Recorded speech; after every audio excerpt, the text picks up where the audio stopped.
Le comte de Monte Cristo, partie 15, chapitre 35. La mazzolata.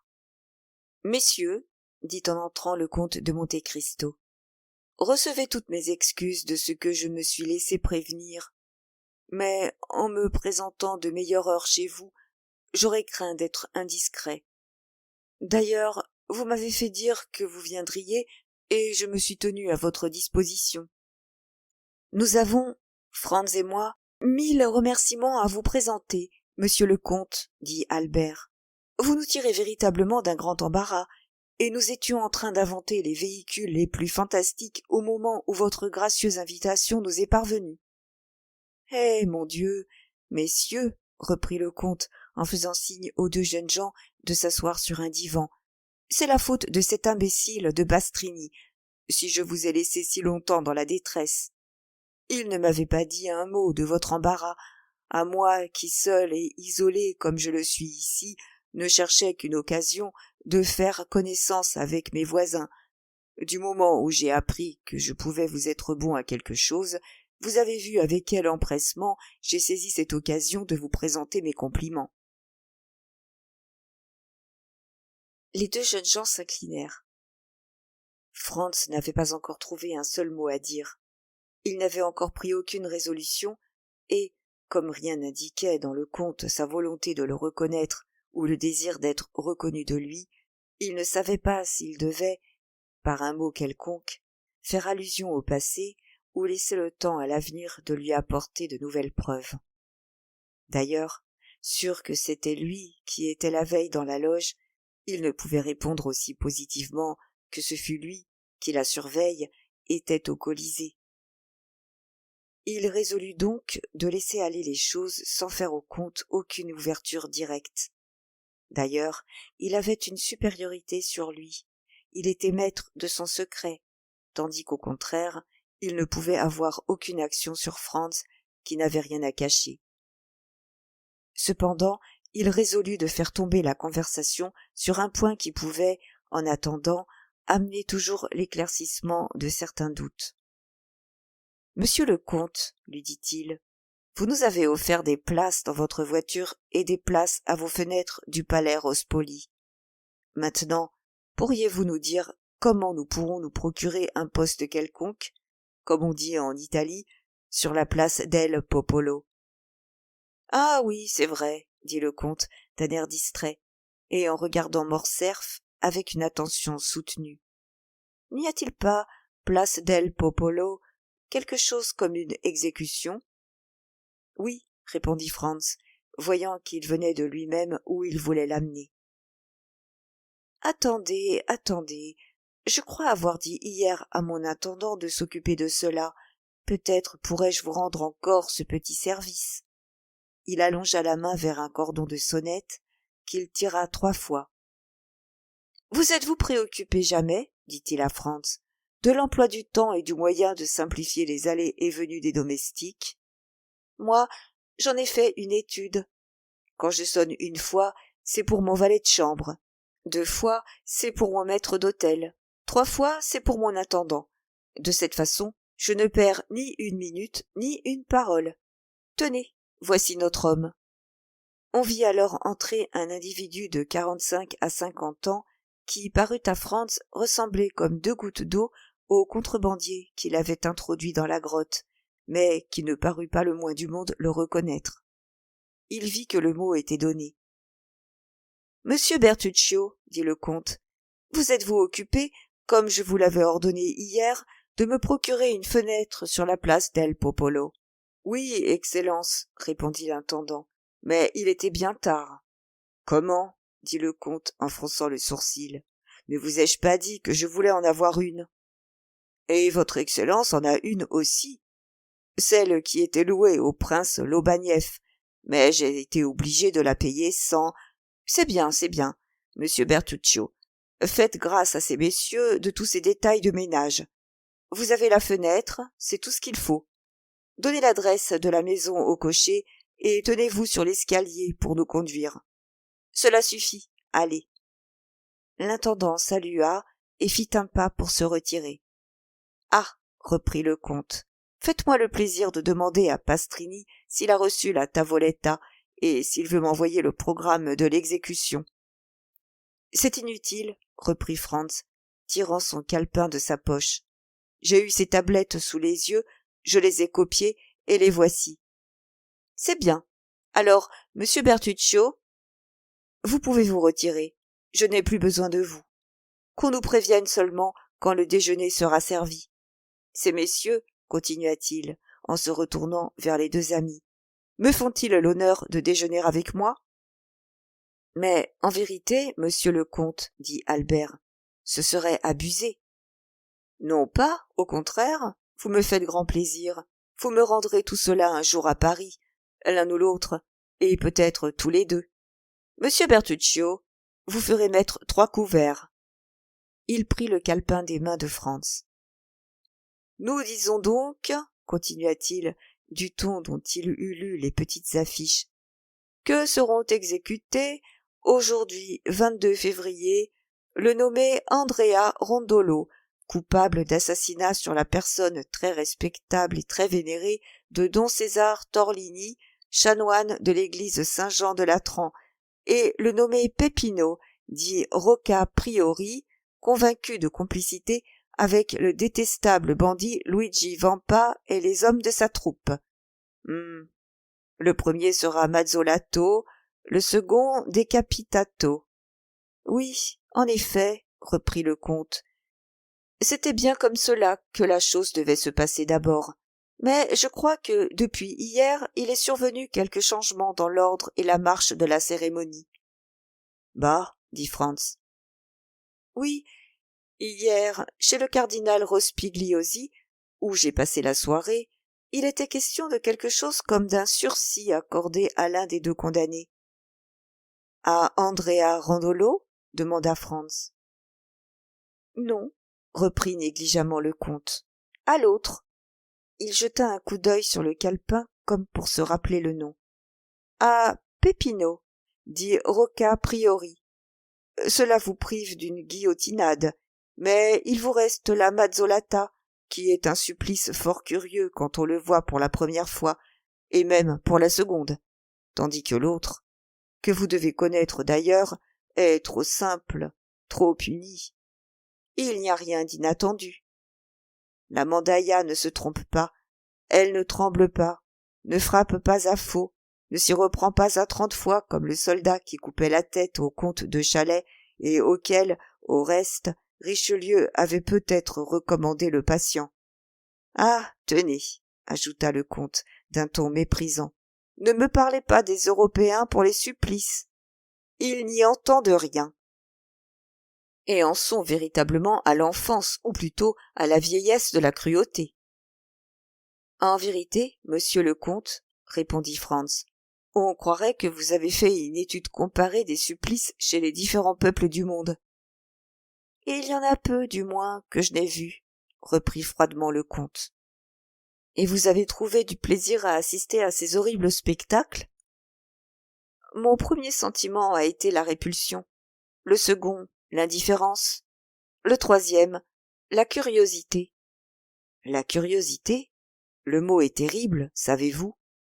Pourquoi ? Il n'y a guère dans la vie qu'une préoccupation grave. C'est la mort. Eh bien, n'est-il pas curieux d'étudier de quelle façon différente l'âme peut sortir du corps, et comment, selon les caractères, les tempéraments et même les mœurs du pays, les individus supportent ce suprême passage de l'être au néant ? Quant à moi, je vous réponds d'une chose, c'est que plus on a vu mourir, plus il devient facile de mourir. Ainsi, à mon avis, la mort est peut-être un supplice, mais n'est pas une expiation. Je ne vous comprends pas bien, dit Franz. Expliquez-vous, car je ne puis vous dire à quel point ce que vous me dites là pique ma curiosité. Écoutez, dit le comte, et son visage s'infiltra de fiel, comme le visage d'un autre se colore de sang. Si un homme eût fait périr, par des tortures inouïes, au milieu des tourments sans fin, votre père, votre mère, votre maîtresse, un de ces êtres enfin qui, Lorsqu'on les déracine de votre cœur, ils laissent un vide éternel et une plaie toujours sanglante. Croiriez-vous la réparation que vous accorde la société suffisante? Parce que le fer de la guillotine a passé entre la base de l'occipital et les muscles trapèzes du meurtrier, et parce que celui qui vous a fait ressentir des années de souffrance morale a éprouvé quelques secondes de douleur physique? Oui, je le sais, reprit Franz, la justice humaine est insuffisante comme consolatrice. Elle peut verser le sang en échange du sang, voilà tout. Il faut lui demander ce qu'elle peut, et pas autre chose. Et encore, je vous pose là un cas matériel, reprit le comte. Celui où la société, attaquée par la mort d'un individu dans la base sur laquelle elle repose, venge la mort par la mort. Mais n'y a-t-il pas des millions de douleurs dont les entrailles de l'homme peuvent être déchirées sans que la société s'en occupe le moins du monde, sans qu'elle lui offre le moyen insuffisant de vengeance dont nous parlions tout à l'heure?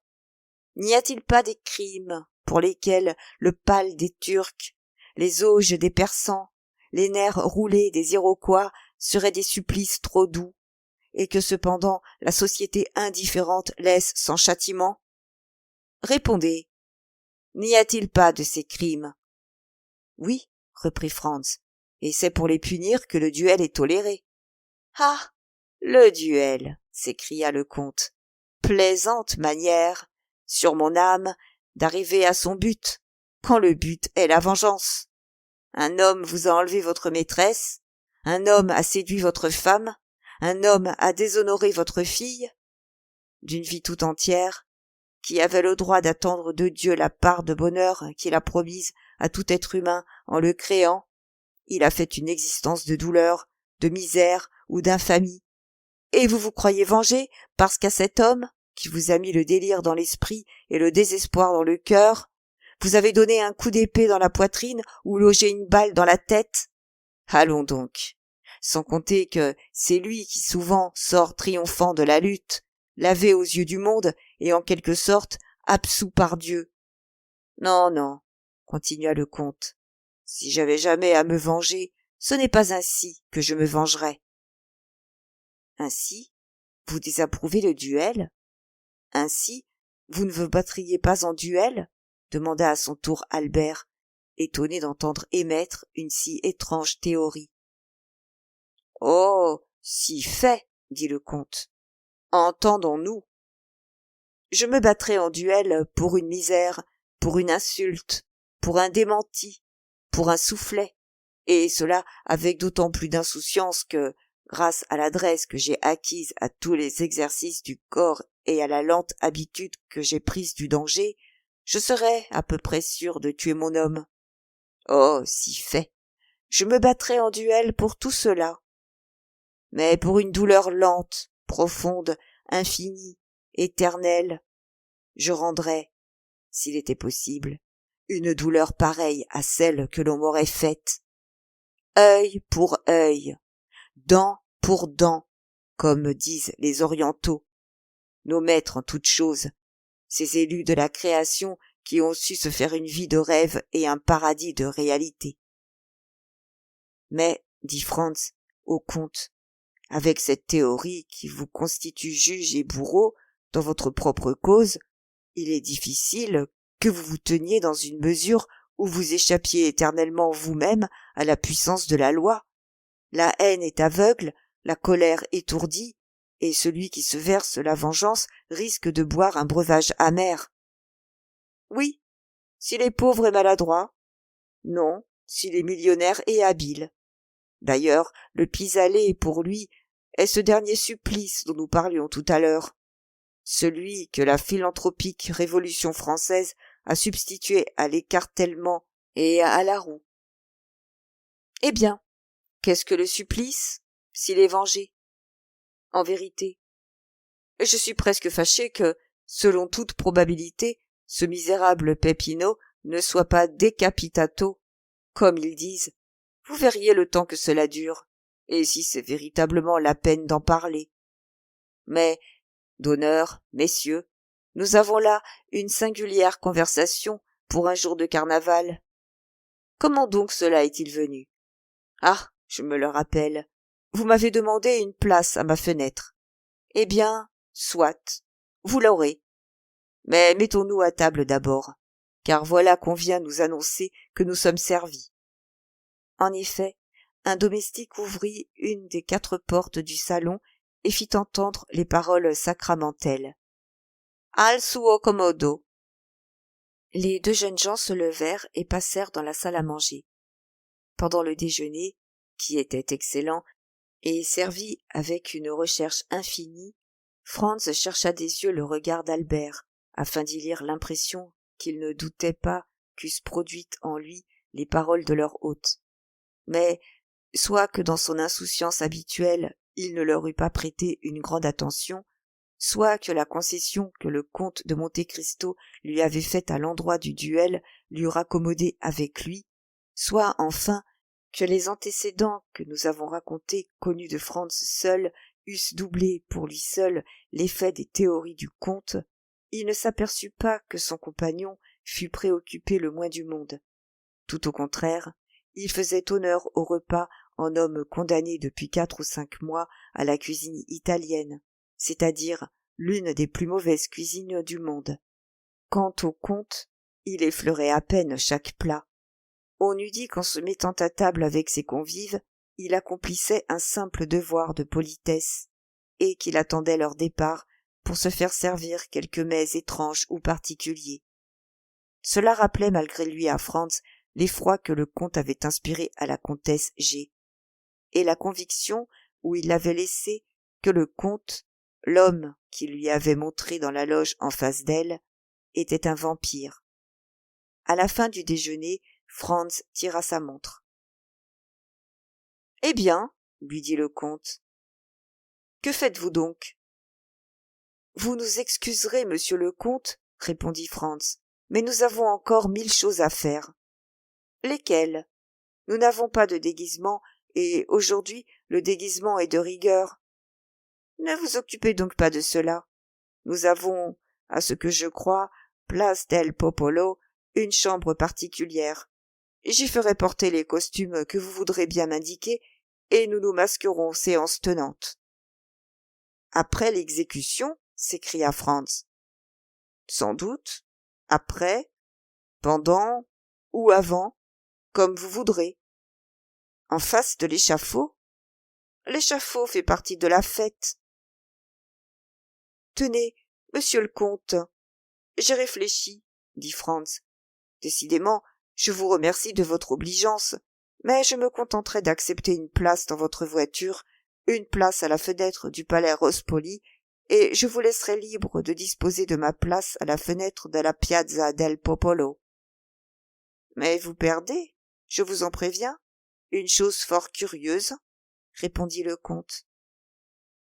Vous me le raconterez, reprit Franz, et je suis convaincu que dans votre bouche le récit m'impressionnera presque autant que la vue pourrait le faire.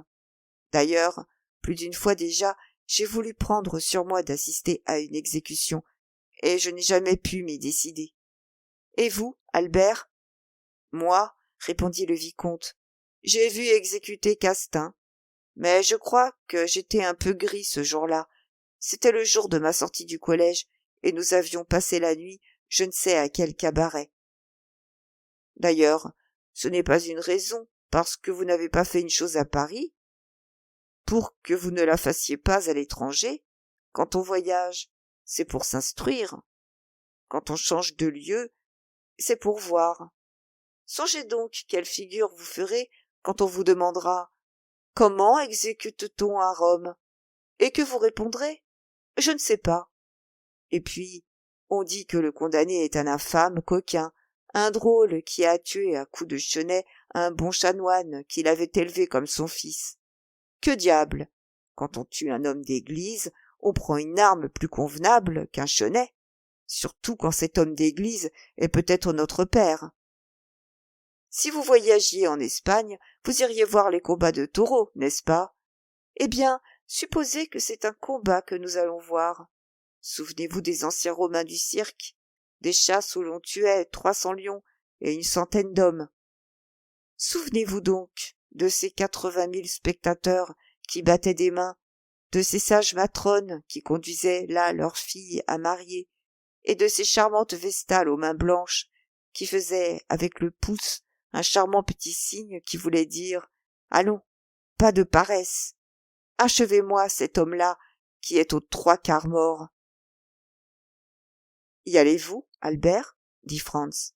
« Ma foi, oui, mon cher. J'étais comme vous, mais l'éloquence du comte me décide. »« Allons-y donc, puisque vous le voulez, » dit Franz. « Mais, en me rendant place del Popolo, je désire passer par la rue du Cours. Est-ce possible, monsieur le comte ? À pied, oui. En voiture, non. Eh bien, j'irai à pied. Il est bien nécessaire que vous passiez par la rue du Cours ? Oui, j'ai quelque chose à y voir. Eh bien, passons par la rue du Cours. Nous enverrons la voiture nous attendre sur la Piazza del Popolo par la Strada del Babuini. D'ailleurs, je ne suis pas fâché non plus de passer par la rue du Cours pour voir si des ordres que j'ai donnés ont été exécutés. « Excellence, » dit le domestique en ouvrant la porte, « un homme vêtu en pénitent demande à vous parler. »« Ah oui, » dit le comte, « je sais ce que c'est. Messieurs, voulez-vous repasser au salon ? Vous trouverez sur la table du milieu d'excellents cigares de la Havane. Je vous y rejoins dans un instant. » Les deux jeunes gens se levèrent et sortirent par une porte, tandis que le comte, après leur avoir renouvelé ses excuses, sortait par l'autre. Albert, qui était un grand amateur, et qui, depuis qu'il était en Italie, ne comptait pas comme un mince sacrifice celui d'être privé des cigares du café de Paris, s'approcha de la table et poussa un cri de joie en apercevant de véritables purots. « Eh bien ?» lui demanda Franz.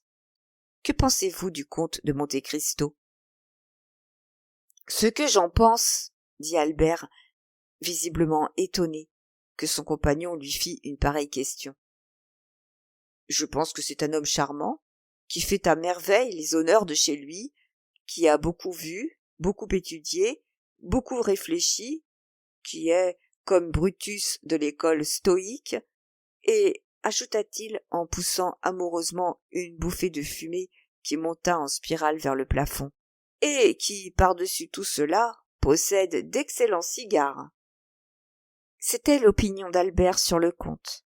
Or, comme Franz savait qu'Albert avait la prétention de ne se faire une opinion sur les hommes et sur les choses qu'après de mûres réflexions, il ne tenta pas de rien changer à la sienne. « Mais, dit-il, avez-vous remarqué une chose singulière ? » « Laquelle ? » ?»« L'attention avec laquelle il vous regardait. »« Moi ? » ?»« Oui, vous. » Albert réfléchit.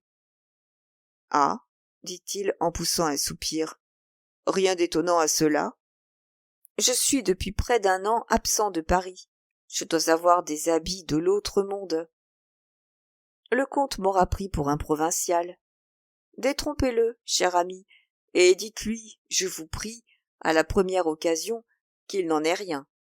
Franz sourit. Un instant après, le comte rentra. « Me voici, messieurs, dit-il. Et tout à vous. Les ordres sont donnés. La voiture va de son côté place del Popolo, et nous allons nous y rendre d'une autre. Si vous voulez bien, par la rue du Cours. Prenez donc quelques-uns de ces cigares, monsieur de Morcerf. »« Ma foi, avec grand plaisir, » dit Albert, car vos cigares italiens sont encore pires que ceux de la Régie. Quand vous viendrez à Paris, je vous rendrai tout cela. Ce n'est pas de refus. Je compte y aller quelques jours, et puisque vous le permettez, j'irai frapper à votre porte. Allons, messieurs, allons, nous n'avons pas de temps à perdre. Il est 12h30. Partons. Tous trois descendirent. Alors le cocher prit les derniers ordres de son maître et suivit la Via del Babuino, tandis que les piétons remontaient par la place d'Espagne et par la Via Fratina, qui les conduisait tout droit entre le palais Fiano et le palais Rospoli. Tous les regards de Franz furent pour les fenêtres de ce dernier palais, Il n'avait pas oublié le signal convenu dans le Colisée entre l'homme au manteau et le Transtévère. « Quelles sont vos fenêtres ?» demanda-t-il au comte du ton le plus paternel qu'il put prendre. « Les 3 dernières, » répondit-il, avec une négligence qui n'avait rien d'affecté, car il ne pouvait deviner dans quel but cette question lui était faite. Les yeux de Franz se portèrent rapidement sur les 3 fenêtres. Les fenêtres latérales étaient tendues en damas jaune, et celle du milieu en damas blanc avec une croix rouge. L'homme au manteau avait tenu sa parole au Transtévère, et il n'y avait plus de doute. L'homme au manteau, c'était bien le comte. Les 3 fenêtres étaient encore vides. Au reste, de tous côtés se faisaient les préparatifs. On plaçait des chaises, on dressait des échafaudages, on tendait des fenêtres. Les masques ne pouvaient paraître. Les voitures ne pouvaient circuler qu'au son de la cloche. Mais on sentait les masques derrière toutes les fenêtres, les voitures derrière toutes les portes. Franz, Albert et le comte continuèrent de descendre la rue du Cours. À mesure qu'ils approchaient de la place du peuple, la foule devenait plus épaisse, et au-dessus des têtes de cette foule, on voyait s'élever 2 choses. L'obélisque surmonté d'une croix qui indique le centre de la place, et, en avant de l'obélisque, juste au point de correspondance visuelle des 3 rues del Babuino, del Corso et di Ripetta, les 2 poutres suprêmes de l'échafaud entre lesquelles brillait le fer arrondi de la mandaïa. À l'angle de la rue, on trouva l'intendant du comte qui attendait son maître. La fenêtre louée à ce prix exorbitant sans doute, dont le comte n'avait point voulu faire part à ses invités, appartenait au second étage du grand palais, situé entre la rue del Babuino et le Monte Pincio. C'était, comme nous l'avons dit, une espèce de cabinet de toilette donnant dans une chambre à coucher. En fermant la porte de la chambre à coucher, les locataires du cabinet étaient chez eux. Sur les chaises, on avait déposé des costumes de paillasse en satin blanc et bleu des plus élégants. « Comme vous m'avez laissé le choix des costumes, » dit le comte aux 2 amis, « je vous ai fait préparer ceci. D'abord, c'est ce qu'il y aura de mieux porté cette année. Ensuite, c'est ce qu'il y a de plus commode pour les confettis, attendu que la farine n'y paraît pas. » Franz n'entendit que fort imparfaitement les paroles du comte, et il n'apprécia peut-être pas à sa valeur cette nouvelle gracieuseté, car toute son attention était attirée par le spectacle que présentait la Piazza del Popolo, et par l'instrument terrible qui en faisait à cette heure le principal ornement. C'était la première fois que Franz apercevait une guillotine. Nous disons guillotine, car la mandaïa romaine est taillée à peu près sur le même patron que notre instrument de mort. Le couteau, qui a la forme d'un croissant qui couperait par la partie convexe, tombe de moins haut, voilà tout. 2 hommes, assis sur la planche à bascule où l'on couche le condamné, déjeunaient en attendant et mangeaient, autant que Franz put le voir, du pain et des saucisses. L'un d'eux souleva la planche, en tira un flacon de vin, but un coup et passa le flacon à son camarade. Ces 2 hommes, c'étaient les aides du bourreau. À ce seul aspect, Franz avait senti la sueur poindre à la racine de ses cheveux. Les condamnés, transportés la veille au soir des Carceri Nuovi dans la petite église Sainte-Marie del Popolo, avaient passé la nuit assistés chacun de 2 prêtres, dans une chapelle ardente fermée d'une grille, devant laquelle se promenaient des sentinelles relevées d'heure en heure. Une double haie de carabiniers, placée de chaque côté de la porte de l'église, s'étendait jusqu'à l'échafaud, autour duquel elle s'arrondissait, laissant libre un chemin de 10 pieds de large à peu près, et autour de la guillotine un espace d'100 de pas de circonférence. Tout le reste de la place était pavé de têtes d'hommes et de femmes. Beaucoup de femmes tenaient leurs enfants sur leurs épaules. Ces enfants, qui dépassaient la foule de tout le torse, étaient admirablement placés. Le Monte Pincio semblait un vaste amphithéâtre, dont tous les gradins eussent été chargés de spectateurs. Les balcons des deux églises qui font l'angle de la rue del Babuino et de la rue di Ripetta regorgeaient de curieux privilégiés.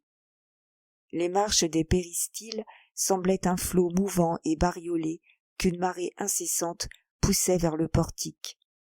Chaque aspérité de la muraille, qui pouvait donner place à un homme, avait sa statue vivante.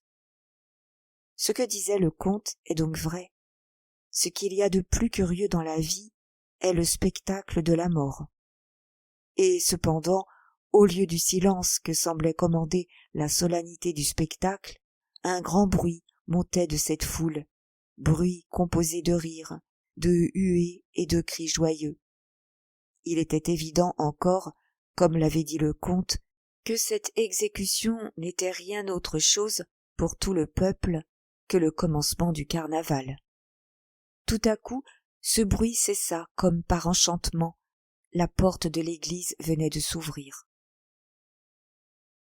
Une confrérie de pénitents, dont chaque membre était vêtu d'un sac gris percé aux yeux seulement et tenait un cierge allumé à la main, parut d'abord. En tête marchait le chef de la confrérie. Derrière les pénitents venait un homme de haute taille. Cet homme était nu, à l'exception d'un caleçon de toile au côté gauche duquel était attaché un grand couteau caché dans sa gaine. Il portait sur l'épaule droite une lourde masse de fer. Cet homme, c'était le bourreau. Il avait en outre des sandales attachées au bas de la jambe par des cordes. Derrière le bourreau marchait, dans l'ordre où il devait être exécuté, d'abord Peppino et ensuite Andrea. Chacun était accompagné de 2 prêtres. Ni l'un ni l'autre n'avait les yeux bandés. Peppino marchait d'un pas assez ferme. Sans doute, il avait eu avis de ce qui se préparait pour lui. Andrea était soutenu sous chaque bras par un prêtre. Tous 2 baisaient de temps en temps le crucifix que leur présentait le confesseur. Franz sentit, rien qu'à cette vue, les jambes qui lui manquaient. Il regarda Albert. Il était pâle comme sa chemise, et par un mouvement machinal, il jeta loin de lui son cigare, quoiqu'il ne l'eût fumé qu'à moitié. Le comte seul paraissait impassible. Il y avait même plus, une légère teinte rouge semblait vouloir percer la pâleur livide de ses joues. Son nez se dilatait comme celui d'un animal féroce qui flaire le sang, et ses lèvres, légèrement écartées, laissaient voir ses dents blanches, petites et aiguës comme celles d'un chacal. Et cependant, malgré tout cela, son visage avait une expression de douceur souriante que Franz ne lui avait jamais vue. Ses yeux noirs, surtout, étaient admirables de mansuétude et de velouté. Cependant, les 2 condamnés continuaient de marcher vers l'échafaud, et à mesure qu'ils avançaient, on pouvait distinguer les traits de leur visage. Peppino était un beau garçon de 24 à 26 ans, au teint hâlé par le soleil, au regard libre et sauvage. Il portait la tête haute et semblait flairer le vent pour voir de quel côté lui viendrait son libérateur. Andrea était gros et court. Son visage, bassement cruel, n'indiquait pas d'âge. Il pouvait cependant avoir 30 ans à peu près. Dans la prison, il avait laissé pousser sa barbe. Sa tête retombait sur une de ses épaules, ses jambes pliaient sous lui.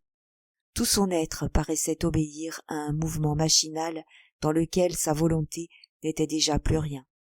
« Il me semble, dit Franz au comte, que vous m'avez annoncé qu'il n'y aurait qu'une exécution. »« Je vous ai dit la vérité, » répondit-il froidement. « Cependant, voici 2 condamnés. »« Oui, mais de ces 2 condamnés, l'un touche à la mort, et l'autre a encore de longues années à vivre. Il me semble que si la grâce doit venir, il n'y a plus de temps à perdre. Aussi la voilà qui vient. Regardez, dit le comte. En effet, au moment où Peppino arrivait au pied de la mandaïa, un pénitent, qui semblait être en retard, perça la haie sans que les soldats fissent obstacle à son passage, et, s'avançant vers le chef de la confrérie, lui remit un papier plié en 4. Le regard ardent de Peppino n'avait perdu aucun de ces détails. Le chef de la confrérie déplia le papier, le lut et leva la main. « Le Seigneur soit béni, et sa sainteté soit louée, dit-il à haute et intelligible voix. Il y a grâce de la vie pour l'un des condamnés. Grâce, s'écria le peuple d'un seul cri. Il y a grâce. À ce mot de grâce, Andrea sembla bondir et redressa la tête. Grâce pour qui? Cria-t-il. Peppino resta immobile, muet et haletant. Il y a grâce de la peine de mort pour Peppino di Rocca Priori, dit le chef de la confrérie. Et il passa le papier au capitaine commandant les carabiniers, lequel, après l'avoir lu, le lui rendit. Grâce pour Peppino, s'écria Andrea, entièrement tiré de l'état de torpeur où il semblait être plongé. Pourquoi grâce pour lui et pas pour moi? Nous devions mourir ensemble. On m'avait promis qu'il mourrait avant moi. On n'a pas le droit de me faire mourir seul. Je ne le veux pas. Et il s'arracha aux bras des 2 prêtres, se tordant, hurlant, rugissant et faisant des efforts insensés pour rompre les cordes qui lui liaient les mains. Le bourreau fit signe à ses 2 aides, qui sautèrent en bas de l'échafaud et vinrent s'emparer du condamné. « Qu'y a-t-il donc » demanda Franz au comte. Car, comme tout cela se passait en patois romain, il n'avait pas très bien compris. « Ce qu'il y a, dit le comte, ne comprenez-vous pas bien? Il y a que cette créature humaine qui va mourir est furieuse de ce que son semblable ne meure pas avec elle, et que, si on la laissait faire, elle le déchirerait avec ses ongles et avec ses dents, plutôt que de le laisser jouir de la vie dont elle va être privée. Oh, homme, homme, race de crocodile, comme dit Karl Moore, s'écria le comte en étendant les 2 poings vers toute cette foule. Que je vous reconnais bien là, et qu'en tout temps vous êtes bien digne de vous-même. En effet, Andrea et les 2 aides du bourreau se roulaient dans la poussière, le condamné criant toujours. Il doit mourir, je veux qu'il meure. On n'a pas le droit de me tuer tout seul. Regardez, regardez, continua le comte en saisissant chacun des 2 jeunes gens par la main. Regardez, car, sur mon âme, c'est curieux, voilà un homme qui était résigné à son sort, qui marchait à l'échafaud, qui allait mourir comme un lâche, c'est vrai, mais enfin, il allait mourir sans résistance et sans récrimination. Savez-vous ce qui lui donnait quelque force? Savez-vous ce qui le consolait? Savez-vous ce qui lui faisait prendre son supplice en patience? C'est qu'un autre partageait son angoisse. C'est qu'un autre allait mourir comme lui. C'est qu'un autre allait mourir avant lui. Menez 2 moutons à la boucherie, 2 bœufs à l'abattoir, et faites comprendre à l'un d'eux que son compagnon ne mourra pas. Le mouton bêlera de joie, le bœuf mugira de plaisir. Mais l'homme que Dieu a fait à son image, l'homme à qui Dieu a imposé pour première, pour unique, pour suprême loi, l'amour de son prochain, l'homme à qui Dieu a donné une voix pour exprimer sa pensée, quel sera son premier cri quand il apprendra que son camarade est sauvé? Un blasphème. Honneur à l'homme, ce chef-d'œuvre de la nature, ce roi de la création. Et le comte éclata de rire, mais d'un rire terrible qui indiquait qu'il avait dû horriblement souffrir pour en arriver à rire ainsi. Cependant, la lutte continuait, et c'était quelque chose d'affreux à voir. Les 2 valets portaient Andrea sur l'échafaud. Tout le peuple avait pris parti contre lui, et 20 000 voix criaient d'un seul cri « À mort! À mort !» Franz se rejeta en arrière. Mais le comte ressaisit son bras et le retint devant la fenêtre. « Que faites-vous donc ?» lui dit-il. « De la pitié ? Elle est, ma foi, bien placée. Si vous entendiez crier au chien enragé, vous prendriez votre fusil, vous vous jetteriez dans la rue, vous tueriez sans miséricorde à bout portant la pauvre bête, qui au bout du compte ne serait coupable que d'avoir été mordue par un autre chien, et de rendre ce qu'on lui a fait. Et voilà que vous avez pitié d'un homme qu'aucun autre homme n'a mordu, et qui cependant a tué son bienfaiteur, et qui maintenant, ne pouvant plus tuer parce qu'il a les mains liées, veut à toute force voir mourir son compagnon de captivité, son camarade d'infortune. Non, non, regardez, regardez. La recommandation était devenue presque inutile. Franz était comme fasciné par l'horrible spectacle. Les 2 valets avaient porté le condamné sur l'échafaud, et là, malgré ses efforts, ses morsures, ses cris, ils l'avaient forcé à se mettre à genoux. Pendant ce temps, le bourreau s'était placé de côté et la masse en arrêt.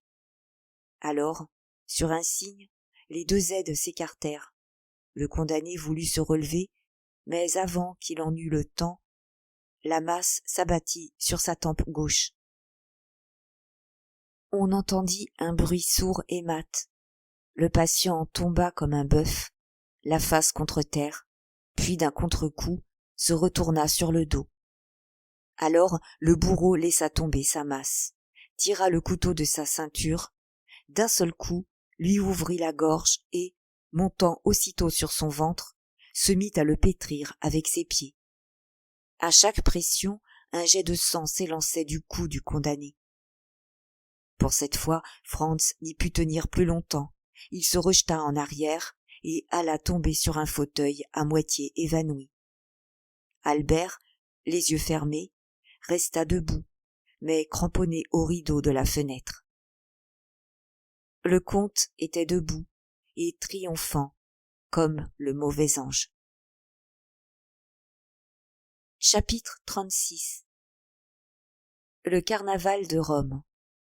Quand Franz revint à lui, il trouva Albert qui buvait un verre d'eau dont sa pâleur indiquait qu'il avait grand besoin, et le comte qui passait déjà son costume de paillasse. Il jeta machinalement les yeux sur la place. Tout avait disparu. Échafaud, bourreau, victime.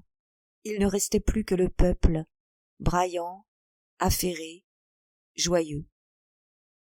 La cloche du Monte Sitorio, qui ne retentit que pour la mort du pape et l'ouverture de la Mascherata, sonnait à pleine volée.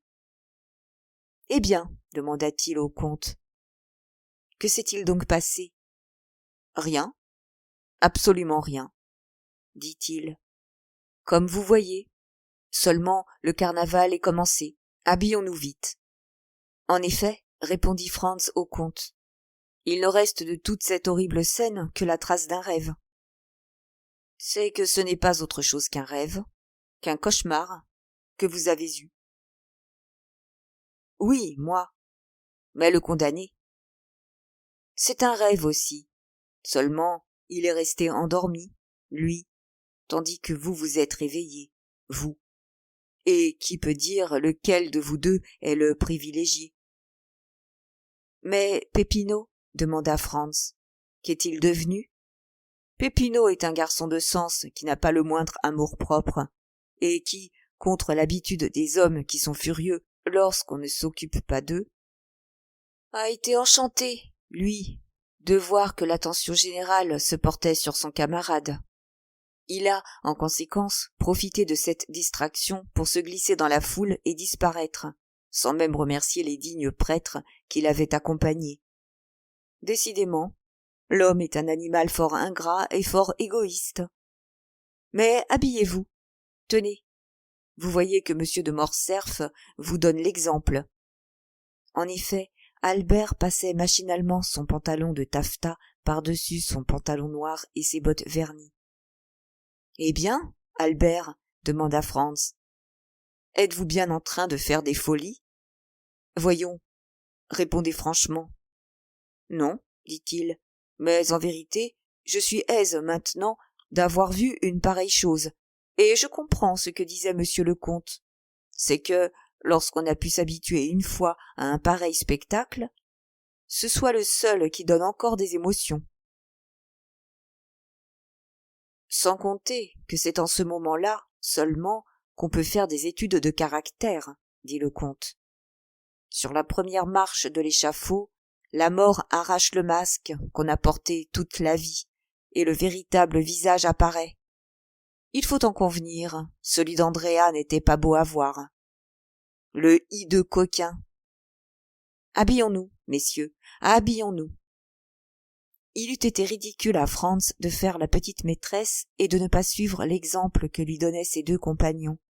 Il passa donc à son tour son costume et mit son masque, qui n'était certainement pas plus pâle que son visage.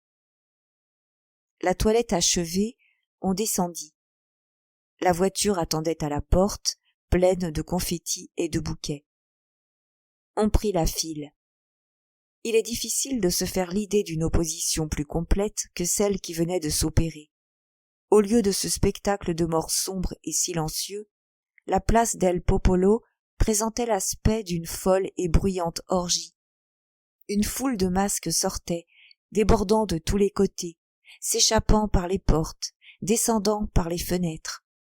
Les voitures débouchaient à tous les coins de rue, chargées de pierrots, d'arlequins, de dominos, de marquis, de transtévères, de grotesques, de chevaliers, de paysans, tout cela criant, gesticulant, lançant des œufs pleins de farine, des confettis, des bouquets, attaquant de la parole et du projectile amis et étrangers, connus et inconnus, sans que personne ait le droit de s'en fâcher, sans que pas un fasse autre chose que d'en rire.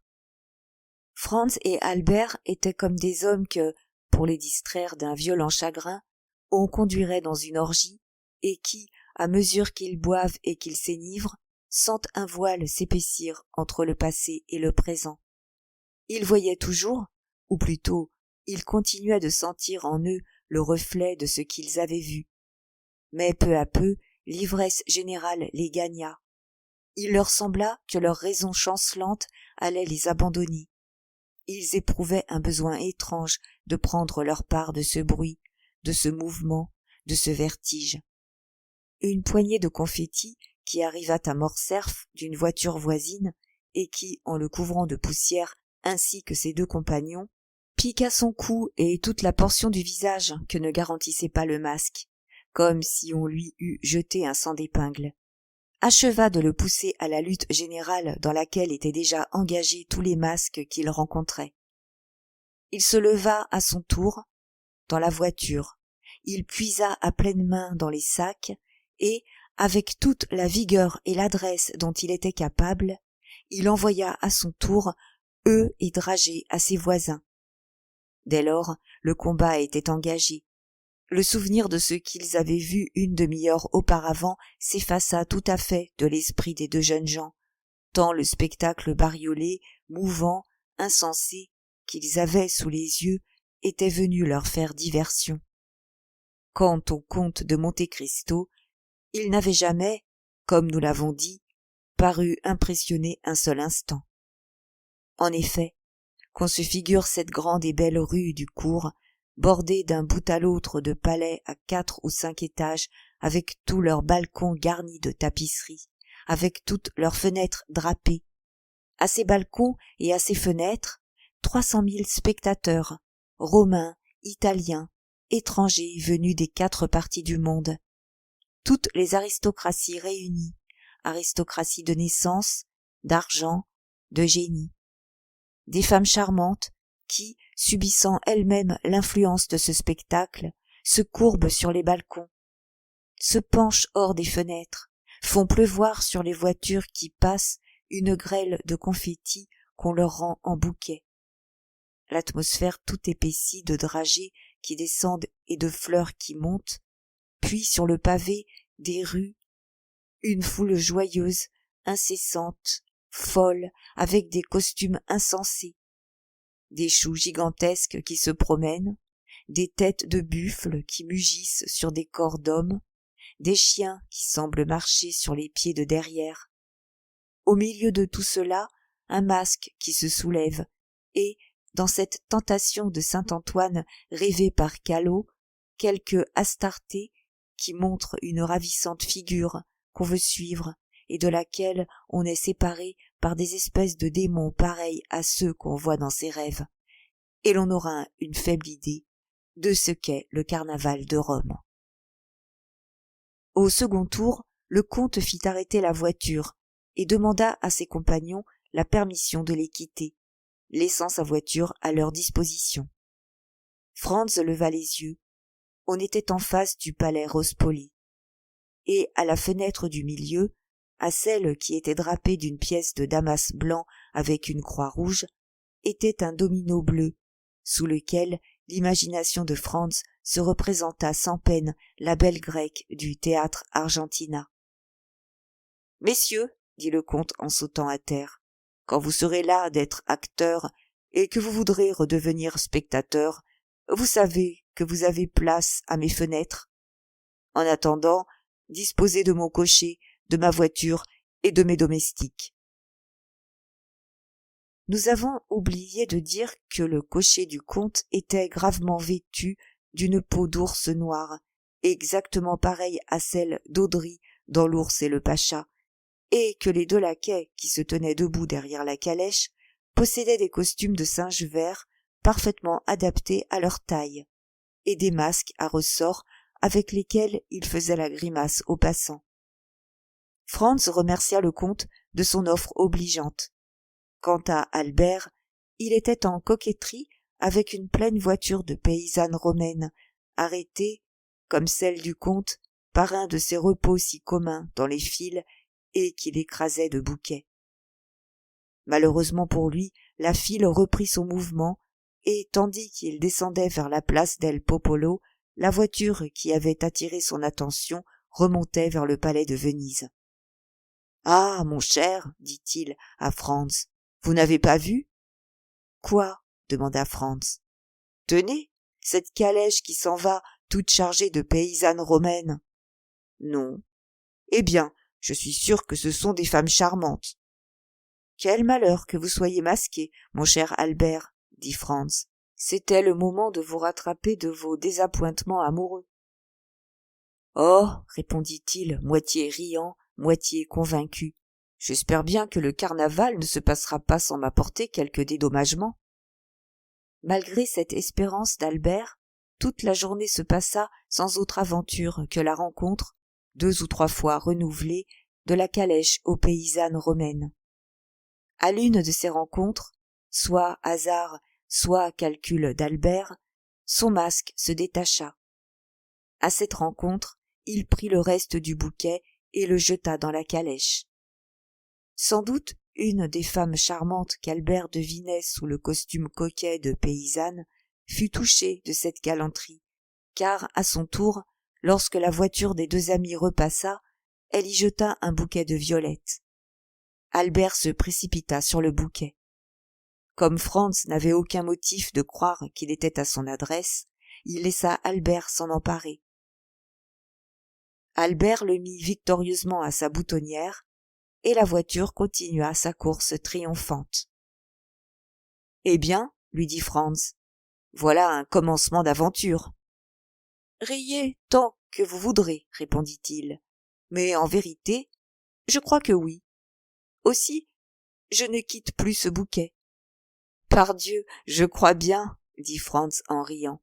C'est un signe de reconnaissance. » La plaisanterie, au reste, prit bientôt un caractère de réalité, car lorsque, toujours conduits par la file, Franz et Albert croisèrent de nouveau la voiture des contadines, celle qui avait jeté le bouquet à Albert battit des mains en le voyant à sa boutonnière. « Bravo, mon cher, bravo, lui dit Franz, voilà qui se prépare à merveille. Voulez-vous que je vous quitte ? Et vous est-il plus agréable d'être seul ? » « Non, dit-il, ne brusquons rien. Je ne veux pas me laisser prendre comme un sot à une première démonstration, à un rendez-vous sous l'horloge, comme nous disons, pour le bal de l'opéra. Si la belle paysanne a envie d'aller plus loin, nous la retrouvons demain, ou plutôt elle nous retrouvera. Alors elle me donnera signe d'existence, et je verrai ce que j'aurai à faire. En vérité, mon cher Albert, dit Franz, vous êtes sage comme Nestor et prudent comme Ulysse. Et si votre Circé parvient à vous changer en une bête quelconque, il faudra qu'elle soit bien adroite ou bien puissante. Albert avait raison. La belle inconnue avait résolu sans doute de ne pas pousser plus loin l'intrigue ce jour-là. Car, quoique les jeunes gens fissent encore plusieurs tours, ils ne revirent pas la calèche qu'ils cherchaient des yeux. Elle avait disparu, sans doute, par une des rues adjacentes. Alors ils revinrent au palais Rospoli, mais le comte aussi avait disparu avec le domino bleu. Les 2 fenêtres tendues en damas jaune continuaient, au reste, d'être occupées par des personnes qui l'avaient sans doute invité. En ce moment, la même cloche qui avait sonné l'ouverture de la Mascherata sonna la retraite. La file du corso se rompit aussitôt, et, en un instant, toutes les voitures disparurent dans les rues transversales. Franz et Albert étaient en ce moment en face de la Via del Maratta. Le cocher l'enfila sans rien dire, et, gagnant la place d'Espagne en longeant le palais Poli, il s'arrêta devant l'hôtel. Maître Pastrini vint recevoir ses hôtes sur le seuil de la porte. Le premier soin de Franz fut de s'informer du comte et d'exprimer le regret de ne l'avoir pas repris à temps. Mais Pastrini le rassura en lui disant que le comte de Monte Cristo avait commandé une seconde voiture pour lui, et que cette voiture était allée le chercher à 4 heures au palais Rospoli. Il était en outre chargé, de sa part, d'offrir aux 2 amis la clé de sa loge au théâtre Argentina. Franz interrogea Albert sur ses dispositions, mais Albert avait de grands projets à mettre à exécution avant de penser à aller au théâtre. En conséquence, au lieu de répondre, il s'informa si maître Pastrini pourrait lui procurer un tailleur. « Un tailleur ?» demanda notre hôte. « Et pour quoi faire ?»« Pour nous faire d'ici à demain des habits de paysans romains, aussi élégants que possible, » dit Albert. Maître Pastrini secoua la tête. « Vous faire d'ici à demain 2 habits ?» s'écria-t-il. « Voilà bien, j'en demande pardon à vos excellences, une demande à la française. 2 habits. Quand d'ici à 8 jours, vous ne trouveriez certainement pas un tailleur qui consentît à coudre 6 boutons à un gilet. Lui payassiez-vous ces boutons un écu la pièce. Alors il faut donc renoncer à se procurer les habits que je désire? Non, parce que nous aurons ces habits tout faits. Laissez-moi m'occuper de cela, et demain vous trouverez en vous éveillant une collection de chapeaux, de vestes et de culottes dont vous serez satisfait. Mon cher, dit Franz à Albert, rapportons-nous-en à notre hôte. Il nous a déjà prouvé qu'il était homme de ressources. Dînons donc tranquillement, et après le dîner, allons voir l'italienne à Alger. Va pour l'italienne à Alger, dit Albert. Mais songez, maître Pastrini, que moi et monsieur, continua-t-il en désignant Franz, nous mettons la plus haute importance à avoir demain les habits que nous vous avons demandés. L'aubergiste affirma une dernière fois à ses hôtes qu'ils n'avaient à s'inquiéter de rien et qu'ils seraient servis à leurs souhaits. Sur quoi Franz et Albert remontèrent pour se débarrasser de leurs costumes de paillasse. Albert, en dépouillant le sien, serra avec le plus grand soin son bouquet de violettes. C'était son signe de reconnaissance pour le lendemain. Les 2 amis se mirent à table, mais, tout en dînant, Albert ne put s'empêcher de remarquer la différence notable qui existait entre les mérites respectifs du cuisinier de maître Pastrini et celui du comte de Monte Cristo. Or, la vérité força Franz d'avouer, malgré les préventions qu'il paraissait avoir contre le comte, que le parallèle n'était point à l'avantage du chef de maître Pastrini. Au dessert, le domestique s'informa de l'heure à laquelle les jeunes gens désiraient la voiture. Albert et Franz se regardèrent, craignant véritablement d'être indiscrets. Le domestique les comprit. « Son Excellence le comte de Monte-Cristo, leur dit-il, a donné des ordres positifs pour que la voiture demeurât toute la journée aux ordres de leur seigneurie. Leurs seigneuries peuvent donc disposer sans crainte d'être indiscrètes. » Les jeunes gens résolurent de profiter jusqu'au bout de la courtoisie du comte et ordonnèrent d'atteler alors qu'ils allaient substituer une toilette du soir à leur toilette de la journée, tant soit peu froissés par les combats nombreux auxquels ils s'étaient livrés. Cette précaution prise, ils se rendirent au théâtre Argentina et s'installèrent dans la loge du comte. Pendant le premier acte, la comtesse G entra dans la sienne. Son premier regard se dirigea du côté où la veille elle avait vu le comte, de sorte qu'elle aperçut Franz et Albert dans la loge de celui sur le compte duquel elle avait exprimé, il y avait 24 heures, à Franz, une si étrange opinion. Sa lorgnette était dirigée sur lui avec un tel acharnement que Franz vit bien qu'il y aurait de la cruauté à tarder plus longtemps de satisfaire sa curiosité. Aussi, usant du privilège accordé aux spectateurs des théâtres italiens, qui consiste à faire des salles de spectacle leur salon de réception, les deux amis quittèrent-ils leur loge pour aller présenter leurs hommages à la comtesse. À peine furent-ils entrés dans sa loge qu'elle fit signe à Franz de se mettre à la place d'honneur. Albert, à son tour, se plaça derrière. « Eh bien, dit-elle, donnant à peine à Franz le temps de s'asseoir.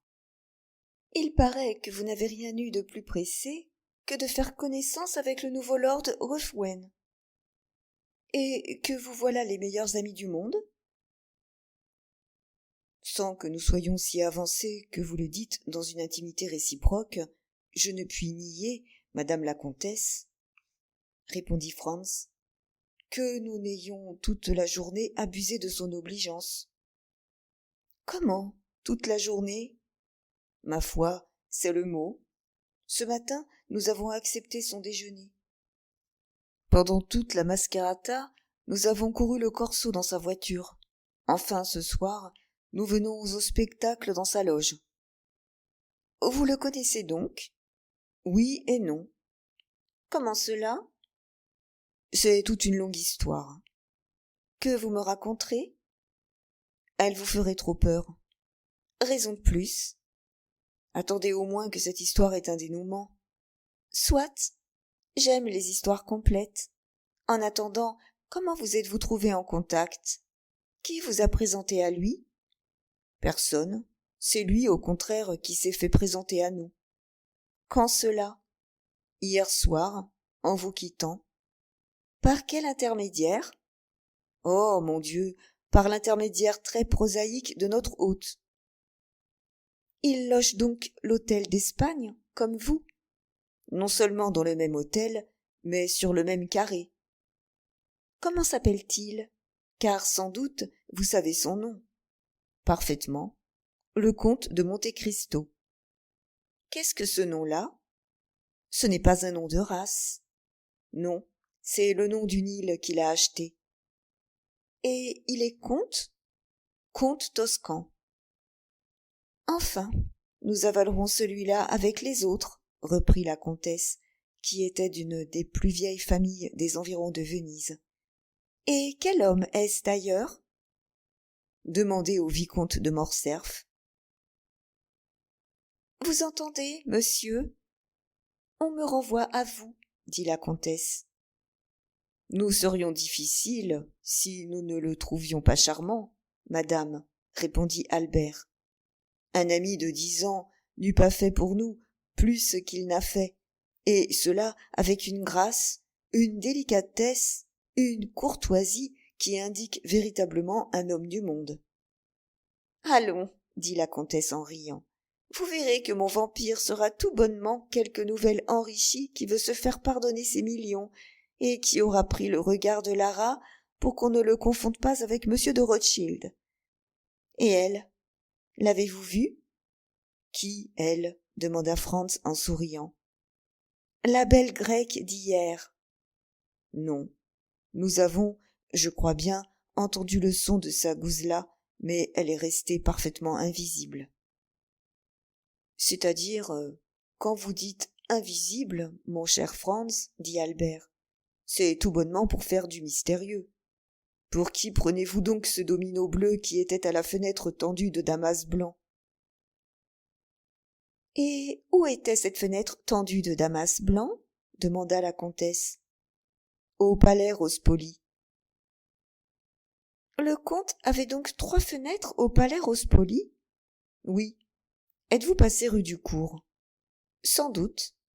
Eh bien, avez-vous remarqué 2 fenêtres tendues de damas jaune et une fenêtre tendue de damas blanc avec une croix rouge? Ces 3 fenêtres étaient au comte. Ah ça! Mais c'est donc un nabab que cet homme! Savez-vous ce que valent 3 fenêtres comme celle-là pour 8 jours de carnaval et au palais Rospoli, c'est-à-dire dans la plus belle situation du Corso? 2 ou 300 écus romains. Dites 2 ou 3 000.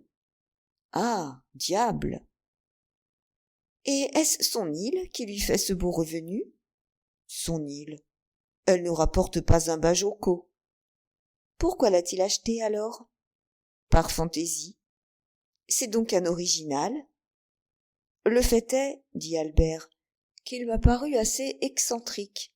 S'il habitait Paris, s'il fréquentait nos spectacles, je vous dirais, mon cher, ou que c'est un mauvais plaisant qui pose, ou que c'est un pauvre diable que la littérature a perdu. En vérité, il a fait ce matin 2 ou 3 sorties dignes de Didier ou d'Antony. En ce moment, une visite entra, et, selon l'usage, Franz céda sa place au nouveau venu. Cette circonstance, outre le déplacement, eut encore pour résultat de changer le sujet de la conversation. 1 heure après, les 2 amis rentraient à l'hôtel. Maître Pastrini s'était déjà occupé de leur déguisement du lendemain, et il leur promit qu'il serait satisfait de son intelligente activité. En effet, le lendemain à 9 heures, il entrait dans la chambre de Franz avec un tailleur chargé de 8 ou 10 costumes de paysans romains. Les 2 amis en choisirent 2 pareils, qui allaient à peu près leur taille, et chargèrent leur hôte de leur faire coudre une 20aine de mètres de ruban à chacun de leurs chapeaux et de leur procurer 2 de ces charmantes écharpes de soie aux bandes transversales et aux vives couleurs dont les hommes du peuple, dans les jours de fête, ont l'habitude de se serrer la taille. Albert avait hâte de voir comment ce nouvel habit lui irait. C'était une veste et une culotte de velours bleu, des bas à coins brodés, des souliers à boucles et un gilet de soie. Albert ne pouvait, au reste, que gagner à ce costume pittoresque, et lorsque sa ceinture eut serré sa taille élégante, lorsque son chapeau légèrement incliné de côté laissa tomber sur son épaule des flots de ruban, Franz fut forcé d'avouer que le costume est souvent, pour beaucoup, dans la supériorité physique que nous accordons à certains peuples.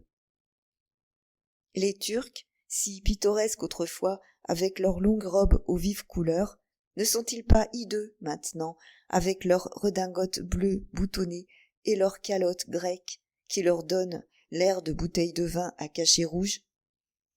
Franz fit ses compliments à Albert qui, au reste, debout devant la glace, se souriait avec un air de satisfaction qui n'avait rien d'équivoque. Ils en étaient là lorsque le comte de Monte Cristo entra. « Messieurs, leur dit-il, comme, si agréable que soit un compagnon de plaisir, la liberté est plus agréable encore, je viens vous dire que, pour aujourd'hui et les jours suivants, je laisse à votre disposition la voiture dont vous vous êtes servi hier. Notre hôte a dû vous dire que j'en avais 3 ou 4 en pension chez lui. Vous ne m'en privez donc pas. Usez-en librement, soit pour aller à votre plaisir, soit pour aller à vos affaires. Notre rendez-vous, si nous avons quelque chose à nous dire, sera au palais Rospoli. Les deux jeunes gens voulurent lui faire quelques observations, mais ils n'avaient véritablement aucune bonne raison de refuser une offre qui d'ailleurs leur était agréable. Ils finirent donc par accepter. Le comte de Monte-Cristo resta un quart d'heure à peu près avec eux, parlant de toutes choses avec une facilité extrême. Il était, comme on a déjà pu le remarquer, fort au courant de la littérature de tous les pays. Un coup d'œil jeté sur les murailles de son salon avait prouvé à Franz et à Albert qu'il était amateur de tableaux. Quelques mots sans prétention, qu'il laissa tomber en passant, leur prouvèrent que les sciences ne lui étaient pas étrangères. Il paraissait surtout s'être particulièrement occupé de chimie. Les deux amis n'avaient pas la prétention de rendre au comte le déjeuner qu'il leur avait donné. C'eût été une trop mauvaise plaisanterie à lui faire que lui offrir, en échange de son excellente table, l'ordinaire fort médiocre de maître Pastrini. Ils le lui dirent tout franchement, et il reçut leurs excuses en homme qui appréciait leur délicatesse. Albert était ravi des manières du comte, que sa science seule l'empêchait de reconnaître pour un véritable gentilhomme. La liberté de disposer entièrement de la voiture le comblait surtout de joie. Il avait ses vues sur ces gracieuses paysannes, et, comme elles lui étaient apparues, la veille, dans une voiture fort élégante, il n'était pas fâché de continuer à paraître sur ce point avec elles sur un pied d'égalité. À 1h30, les deux jeunes gens descendirent. Le cocher et les laquais avaient eu l'idée de mettre leurs habits de livrée sur leur peau de bête, ce qui leur donnait une tournure encore plus grotesque que la veille, et ce qui leur valut tous les compliments de Franz et d'Albert. Albert avait attaché sentimentalement son bouquet de violettes fanées à sa boutonnière. Au premier son de cloche, ils partirent et se précipitèrent dans la rue du cours par la Via Vittoria. Au second tour, un bouquet de violettes fraîches, parti d'une calèche chargée de paillassines et qui vint tomber dans la calèche du comte, indiqua à Albert que, comme lui et son ami, les paysannes de la veille avaient changé de costume et que, soit par hasard, soit par un sentiment pareil à celui qui l'avait fait agir, tandis qu'il avait galamment pris leur costume, elles, de leur côté, avaient pris le sien. Albert mit le bouquet frais à la place de l'autre, mais il garda le bouquet fané dans sa main, et, quand il croisa de nouveau la calèche, il le porta amoureusement à ses lèvres. Action qui parut récréer beaucoup non seulement celle qui le lui avait jeté, mais encore ses folles compagnes.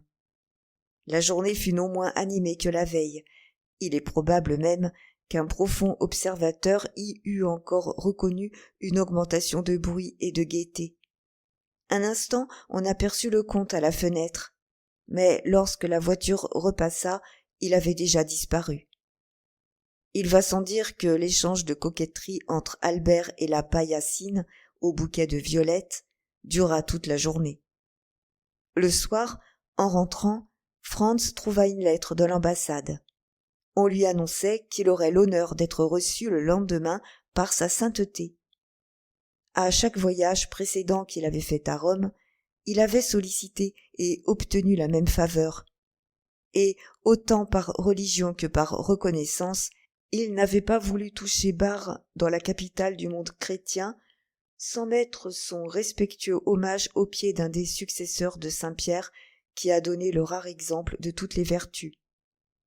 Il ne s'agissait donc pas pour lui, ce jour-là, de songer au carnaval, car, malgré la bonté dont il entoure sa grandeur, c'est toujours avec un respect plein de profonde émotion que l'on s'apprête à s'incliner devant ce noble et saint vieillard qu'on nomme Grégoire XVI. En sortant du Vatican, Franz revint droit à l'hôtel en évitant même de passer par la rue du cours. Il emportait un trésor de pieuses pensées, pour lesquelles le contact des folles joies de la mascherata eût été une profanation. À 5h10, Albert rentra. Il était au comble de la joie. la paillassine avait repris son costume de paysanne, et en croisant la calèche d'Albert, elle avait levé son masque. Elle était charmante.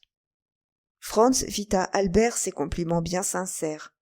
Il les reçut en homme à qui ils sont dus. Il avait reconnu, disait-il, à certains signes d'élégance inimitable, que sa belle inconnue devait appartenir à la plus haute aristocratie. Il était décidé à lui écrire le lendemain. Franz, tout en recevant cette confidence, remarqua qu'Albert paraissait avoir quelque chose à lui demander, et que, cependant, il hésitait à lui adresser cette demande. Il insista, en lui déclarant d'avance qu'il était prêt à faire, au profit de son bonheur, tous les sacrifices qui seraient en son pouvoir. Albert se fit prier tout juste le temps qu'exigeait une amicale politesse. Puis, enfin, il avoua à Franz qu'il lui rendrait service en lui abandonnant pour le lendemain la calèche à lui tout seul. Albert attribuait à l'absence de son ami l'extrême bonté qu'avait eue la belle paysanne de soulever son masque. On comprend que Franz n'était pas assez égoïste pour arrêter Albert au milieu d'une aventure qui promettait à la fois d'être si agréable pour sa curiosité et si flatteuse pour son amour-propre. Il connaissait assez la parfaite indiscrétion de son digne ami pour être sûr qu'il le tiendrait au courant des moindres détails de sa bonne fortune. Et, comme, depuis 2 ou 3 ans qu'il parcourait l'Italie en tous sens, il n'avait jamais eu la chance même d'ébaucher semblable intrigue pour son compte, Franz n'était pas fâché d'apprendre comment les choses se passaient en pareil cas. Il promit donc à Albert qu'il se contenterait le lendemain de regarder le spectacle des fenêtres du palais Rospoli. En effet, le lendemain, il vit passer et repasser Albert. Il avait un énorme bouquet que, sans doute, il avait chargé d'être le porteur de son épître amoureuse. Cette probabilité se changea en certitude quand Franz revit le même bouquet, remarquable par un cercle de camélias blancs, entre les mains d'une charmante paillassine habillée de satin rose. Aussi, le soir, ce n'était plus de la joie, c'était du délire. Albert ne doutait pas que la belle inconnue ne lui répondît par la même voix. Franz alla au-devant de ses désirs, en lui disant que tout ce bruit le fatiguait et qu'il était décidé à employer la journée du lendemain à revoir son album et à prendre des notes. Au reste, Albert ne s'était pas trompé dans ses prévisions. Le lendemain au soir, Franz le vit entrer d'un seul bond dans sa chambre, secouant machinalement un carré de papier qu'il tenait par un de ses angles. « Eh bien, dit-il, m'étais-je trompé ?»« Elle a répondu » s'écria Franz. « Lisez » Ce mot fut prononcé avec une intonation impossible à rendre.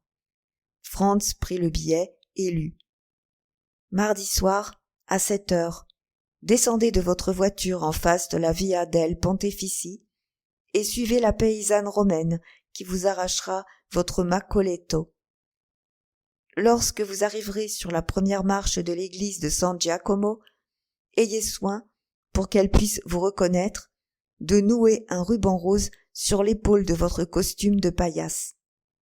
D'ici là, vous ne me verrez plus. Constance et discrétion. Eh bien, dit-il à Franz, lorsque celui-ci eut terminé cette lecture, que pensez-vous de cela, cher ami ? Mais je pense, répondit Franz, que la chose prend tout le caractère d'une aventure fort agréable. C'est mon avis aussi, dit Albert, et j'ai grand-peur que vous n'alliez seul au bal du duc de Bracciano. Franz et Albert avaient reçu le matin même, chacun une invitation du célèbre banquier romain. « Prenez garde, mon cher Albert, dit Franz. Toute l'aristocratie sera chez le duc, et si votre belle inconnue est véritablement de l'aristocratie, elle ne pourra se dispenser d'y paraître. Qu'elle y paraisse ou non, je maintiens mon opinion sur elle, continua Albert. Vous avez lu le billet ? Oui. Vous savez la pauvre éducation que reçoivent en Italie les femmes du mezzo cito. On appelle ainsi la bourgeoisie. Oui, répondit encore Franz. Eh bien, relisez ce billet, examinez l'écriture, et cherchez-moi une faute, ou de langue, ou d'orthographe. En effet, l'écriture était charmante et l'orthographe irréprochable. Vous êtes prédestiné, dit Franz à Albert en lui rendant pour la seconde fois le billet. Riez tant que vous voudrez, plaisantez tout à votre aise, reprit Albert.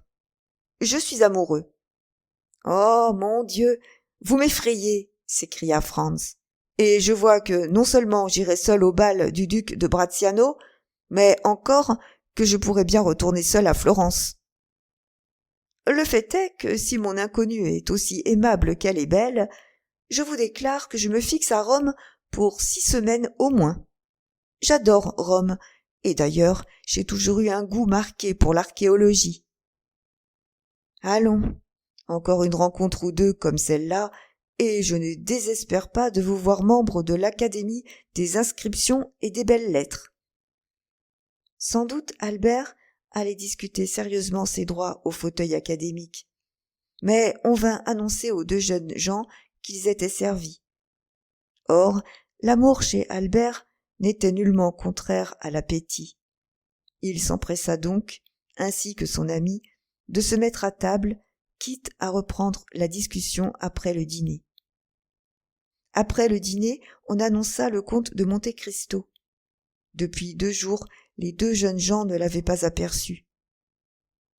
Une affaire, avait dit maître Pastrini, l'avait appelé à Civita Vecchia. Il était parti la veille au soir et se trouvait de retour depuis 1 heure seulement. Le comte fut charmant. Soit qu'il s'observât, soit que l'occasion n'éveillât point chez lui les fibres acrimonieuses que certaines circonstances avaient déjà fait résonner 2 ou 3 fois dans ses amères paroles, il fut à peu près comme tout le monde. Cet homme était pour Franz une véritable énigme. Le comte ne pouvait douter que le jeune voyageur ne l'eût reconnu. Et cependant, pas une seule parole, depuis leur nouvelle rencontre, ne semblait indiquer dans sa bouche qu'il se rappelât l'avoir vu ailleurs. De son côté, quelque envie qu'eût Franz de faire allusion à leur première entrevue, la crainte d'être désagréable à un homme qu'il avait comblé, lui et son ami, de prévenance, le retenait. Il continua donc de rester sur la même réserve que lui. Il avait appris que les 2 amis avaient voulu faire prendre une loge dans le théâtre Argentina, et qu'il leur avait répondu que tout était loué. En conséquence, il leur apportait la clé de la sienne, du moins c'était le motif apparent de sa visite. Franz et Albert firent quelques difficultés, alléguant la crainte de l'en priver lui-même, mais le comte leur répondit qu'allant ce soir au théâtre Palli, sa loge au théâtre Argentina serait perdue s'il n'en profitait pas. Cette assurance détermina les 2 amis à accepter. Franz s'était peu à peu habitué à cette pâleur du comte qui l'avait si fort frappé la première fois qu'il l'avait vu. Il ne pouvait s'empêcher de rendre justice à la beauté de sa tête sévère, dont la pâleur était le seul défaut ou peut-être la principale qualité. Véritable héros de Byron, Franz ne pouvait, nous ne dirons pas le voir, mais seulement songer à lui sans qu'il se représentât ce visage sombre sur les épaules de Manfred ou sous la toque de Lara. Il avait ce pli du front qui indique la présence incessante d'une pensée amère. Il avait ces yeux ardents qui lisent au plus profond des âmes. Il avait cette lèvre hautaine et moqueuse qui donne aux paroles qui s'en échappent ce caractère particulier qui fait qu'elles se gravent profondément dans la mémoire de ceux qui les écoutent.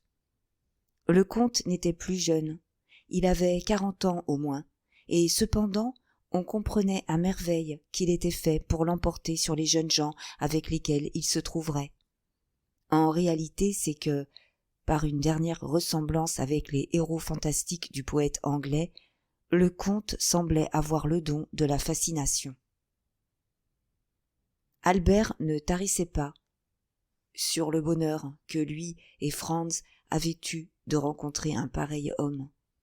Franz était moins enthousiaste, et cependant il subissait l'influence qu'exerce tout homme supérieur sur l'esprit de ceux qui l'entourent. Il pensait à ce projet qu'avait déjà 2 ou 3 fois manifesté le comte d'aller à Paris, et il ne doutait pas qu'avec son caractère excentrique, son visage caractérisé et sa fortune colossale, le comte n'y produisit le plus grand effet. Et cependant, il ne désirait pas se trouver à Paris quand il y viendrait. La soirée se passa comme les soirées se passent d'habitude au théâtre en Italie, non pas à écouter les chanteurs, mais à faire des visites et à causer. La comtesse G voulait ramener la conversation sur le comte, mais Franz lui annonça qu'il avait quelque chose de beaucoup plus nouveau à lui apprendre, et malgré les démonstrations de fausse modestie auxquelles se livra Albert, il raconta à la comtesse le grand événement qui, depuis 3 jours, formait l'objet de la préoccupation des 2 amis. Comme ces intrigues ne sont pas rares en Italie, du moins s'il faut en croire les voyageurs, la comtesse ne fit pas le moins du monde l'incrédule, et félicita Albert sur les commencements d'une aventure qui promettait de se terminer d'une façon si satisfaisante. On se quitta en se promettant de se retrouver au bal du duc de Bracciano, auquel Rome entière était invitée. La dame au bouquet tint sa promesse. Ni le lendemain, ni le surlendemain, elle ne donna à Albert un signe d'existence. Enfin arriva le mardi, le dernier et le plus bruyant des jours du carnaval. Le mardi, les théâtres s'ouvrent à 10 heures du matin, car passé 8 heures du soir, on entre dans le carême. Le mardi, tout ce qui, faute de temps, d'argent ou d'enthousiasme, n'a pas pris part encore aux fêtes précédentes, se mêle à la bacchanale, se laisse entraîner par l'orgie et apporte sa part de bruit et de mouvement au mouvement et au bruit général. Depuis 2 heures jusqu'à 5 heures, Franz et Albert suivirent la file, échangeant des poignées de confettis avec les voitures de la file opposée et les piétons qui circulaient entre les pieds des chevaux, entre les roues des carrosses, sans qu'il survînt au milieu de cette affreuse cohue un seul accident, une seule dispute, une seule rixe. Les Italiens sont les peuples par excellence sous ce rapport. Les fêtes sont pour eux de véritables fêtes. L'auteur de cette histoire, qui a habité l'Italie 5 ou 6 ans, ne se rappelle pas avoir jamais vu une solennité troublée par un seul de ces événements qui servent toujours de corollaire aux nôtres. Albert triomphait dans son costume de paillasse. Il avait sur l'épaule un nœud de ruban rose dont les extrémités lui tombaient jusqu'au jarret. Pour n'amener aucune confusion entre lui et Franz, celui-ci avait conservé son costume de paysan romain.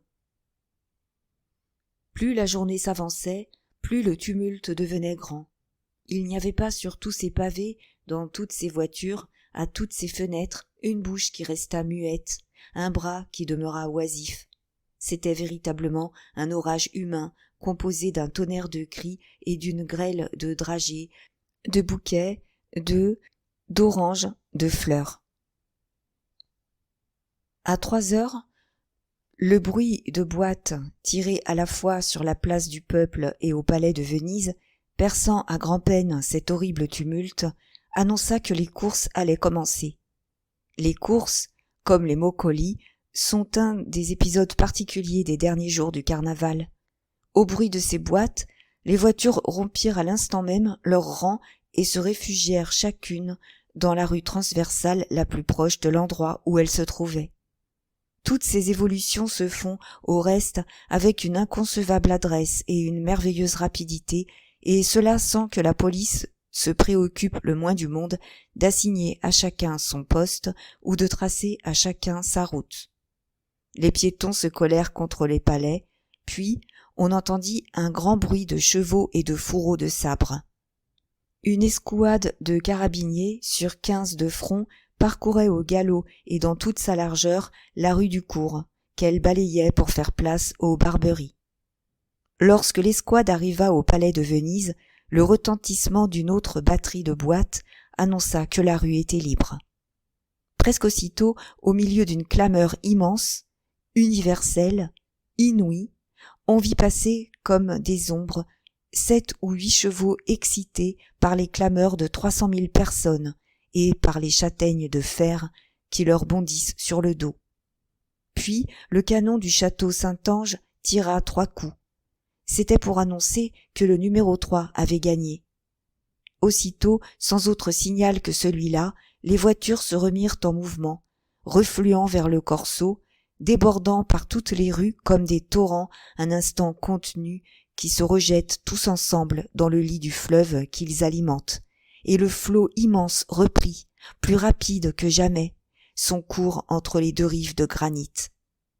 Seulement un nouvel élément de bruit et de mouvement s'était encore mêlé à cette foule. Les marchands de Mokoli venaient d'entrer en scène.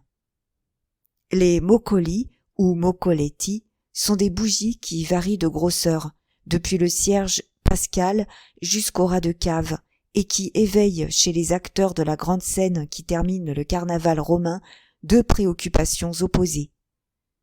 1. Celle de conserver allumé son mocoletto. 2. Celle d'éteindre le mocoletto des autres. Il en est du mocoletto comme de la vie. L'homme n'a encore trouvé qu'un moyen de la transmettre, et ce moyen, il le tient de Dieu. Mais il a découvert 1000 moyens de l'ôter. Il est vrai que pour cette suprême opération, le diable lui est quelque peu venu en aide. Le mocoletto s'allume en l'approchant d'une lumière quelconque. Mais qui décrira les 1000 moyens inventés pour éteindre le mocoletto, les soufflets gigantesques, les éteignoirs monstres, les éventails surhumains? Chacun se hâta donc d'acheter des mocoletti, Franz et Albert comme les autres. La nuit s'approchait rapidement, et déjà, au cri de « Mokoli » répété par les voix stridentes d'un millier d'industriels, 2 ou 3 étoiles commencèrent à briller au-dessus de la foule. Ce fut comme un signal. Au bout de 10 minutes, 50 000 lumières scintillèrent, descendant du palais de Venise à la place du peuple, et remontant de la place du peuple au palais de Venise. On eût dit la fête des feux follets. On ne peut se faire une idée de cet aspect si on ne l'a pas vu. Supposez toutes les étoiles se détachant du ciel et venant se mêler sur la terre à une danse insensée. Le tout accompagné de cris comme jamais oreille humaine n'en a entendu sur le reste de la surface du globe. C'est en ce moment surtout qu'il n'y a plus de distinction sociale. Le facchino s'attache au prince, le prince au transtévère, le transtévère au bourgeois, chacun soufflant, éteignant, rallumant. Si le vieil Éole apparaissait en ce moment, il serait proclamé roi des Mokoli et Aquilon héritier présomptif de la couronne. Cette course folle et flamboyante dura 2 heures à peu près. La rue du cours était éclairée comme en plein jour, on distinguait les traits des spectateurs jusqu'au 3e et 4e étage. De 5 minutes en 5 minutes, Albert tirait sa montre. Enfin, elle marqua 7 heures. Les 2 amis se trouvaient justement à la hauteur de la Via dei Pontefici. Albert sauta à bas de la calèche, son mocoletto à la main. 2 ou 3 masques voulurent s'approcher de lui pour l'éteindre ou le lui arracher. Mais, en habile boxeur, Albert les envoya les uns après les autres rouler à 10 pas de lui en continuant sa course vers l'église de San Giacomo. Les degrés étaient chargés de curieux et de masques qui luttaient à qui s'arracherait le flambeau des mains. Franz suivait des yeux Albert et le vit mettre le pied sur la première marche. Puis, presque aussitôt, un masque, portant le costume bien connu de la paysanne au bouquet, allongea le bras et, sans que cette fois il fît aucune résistance, lui enleva le mocoletto. Franz était trop loin pour entendre les paroles qu'ils échangèrent, mais, sans doute, elles n'eurent rien d'hostile, car il vit s'éloigner Albert et la paysanne, bras dessus, bras dessous. Quelque temps il les suivit au milieu de la foule, mais à la Via Mazzello il les perdit de vue. Tout à coup le son de la cloche qui donne le signal de la clôture du carnaval retentit, et au même instant tous les Mokoli s'éteignirent comme par enchantement. On eût dit qu'une seule et immense bouffée de vent avait tout anéanti. Franz se trouva dans l'obscurité la plus profonde. Du même coup, tous les cris cessèrent, comme si le souffle puissant qui avait emporté les lumières emportait en même temps le bruit. On n'entendit plus que le roulement des carrosses qui ramenaient les masques chez eux, On ne vit plus que les rares lumières qui brillaient derrière les fenêtres. Le carnaval était fini.